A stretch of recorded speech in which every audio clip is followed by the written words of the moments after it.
ಚಿತ್ತಾರ star awards 2025 best promising movie. ಈ ಪ್ರಶಸ್ತಿಯನ್ನು ನೀಡೋದಕ್ಕೆ ಹಿರಿಯ ನಿರ್ದೇಶಕರು ಕೂಡ್ಲು ರಾಮಕೃಷ್ಣ ಅವರು ಹಾಗೂ ಅವ್ರ ಜೊತೆಗೆ ನಟಿ ತನಿಷಾ ಕುಪ್ಪಣ್ಣ ಅವರು.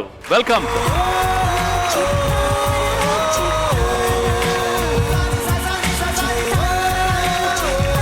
ಕೂಡ್ಲು ರಾಮಕೃಷ್ಣ ಸರ್, ಬಹಳ ಖುಷಿ ಆಯ್ತು. ಬಹಳಷ್ಟು ವರ್ಷಗಳ ನಂತರ ಭೇಟಿ ಮಾಡ್ತಿದ್ದೀನಿ ನಿಮ್ಮನ್ನ.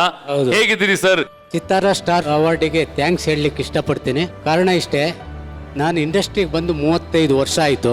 ಸುಮಾರು 30 ಪಿಕ್ಚರ್ ಮಾಡಿದ್ರು ಎಲ್ಲೂ ನನ್ನನ್ನು ಸ್ಟೇಜಿಗೆ ಕರೆದು ಈ ಥರ ಪ್ರಶಸ್ತಿ ಕೊಡಿಸುವಂಥ ಇದು ಯಾರೂ ಮಾಡಿರಲಿಲ್ಲ. ಚಿತ್ತಾರದವ್ರು ಮಾಡಿರೋದ್ರಿಂದ ಫಸ್ಟ್ ಆಫ್ ಆಲ್ ಅವ್ರಿಗೆ ನಾನು ಥ್ಯಾಂಕ್ಸ್ ಹೇಳಲಿಕ್ಕೆ ಇಷ್ಟಪಡ್ತೀನಿ. ಹಾಗೇನೆ ನಮ್ಮ ತನಿಷಾ ಅವ್ರ ಬಗ್ಗೆ ಏನಂತ ಹೇಳಿ. Welcome to Chittara star awards. Thank you so much sir. ಈಗ ನಿಮ್ಮ ಕೈಯಲ್ಲಿ ವಿನ್ನರ್ ಯಾರು ಅಂತ ಇದ್ದಾರೆ ಸರ್.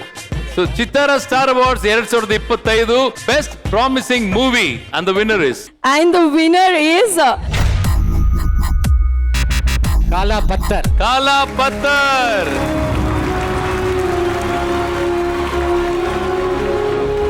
ಚಿತ್ತಾರ ಸ್ಟಾರ್ ಅವಾರ್ಡ್ಸ್ 2025 ಕಾಲಾ ಪತ್ತರ್.